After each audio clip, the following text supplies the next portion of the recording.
Good morning. അപ്പോൾ രാവിലെ തന്നെ ക്യാരറ്റ് ഉപ്പുമാവും വൻപയർ തോരനും ആകട്ടെ എന്ന് വെച്ചിരിക്കുന്നത്.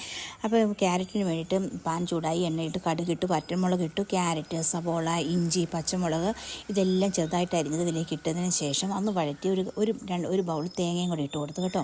എന്നിട്ട് അതിലേക്ക് വെള്ളം ഒഴിച്ച് ഉപ്പ് ഇട്ടിട്ട് വെള്ളം നന്നായിട്ട് തിളച്ചതിന് ശേഷം ഇതുപോലെ റവ ഇട്ട് കൊടുക്കണം. അപ്പോൾ റവ ഇട്ട് കൊടുത്ത് അതൊന്ന് ഇളക്കിയതിന് ശേഷം ചെറുതീയിൽ അടച്ചു വെച്ച് ഒരു 5 മിനിറ്റ് വേവിക്കാം കേട്ടോ. അന്നേരത്തേന് നന്നായിട്ട് നല്ല കട്ടിയൊന്നും കെട്ടാതെ നല്ല പൊടിയായിട്ട് കിട്ടും കേട്ടോ റവ. അത് വേവുന്ന സമയമായപ്പോഴത്തേന് ഞാൻ വൻപയർ അടുപ്പിലേക്ക് വെച്ച് അരപ്പൊക്കെ ഇട്ട് തേങ്ങയും പച്ചമുളകും ഇഞ്ചി വെളുത്തുള്ളി എല്ലാം കൂടി അരച്ച് ഒരരപ്പും കൂടി ഇട്ടങ്ങ് വെച്ചു. അന്നത്തേനും അത് കുക്കറിലേക്ക് വെച്ചതിന് ശേഷം ഉപ്പുമാവ് അന്നത്തേന് റെഡിയായി കേട്ടോ. നല്ല പൊടിയായിട്ടിരിക്കും, ഒരു കട്ട പോലും കെട്ടാതെ കേട്ടോ.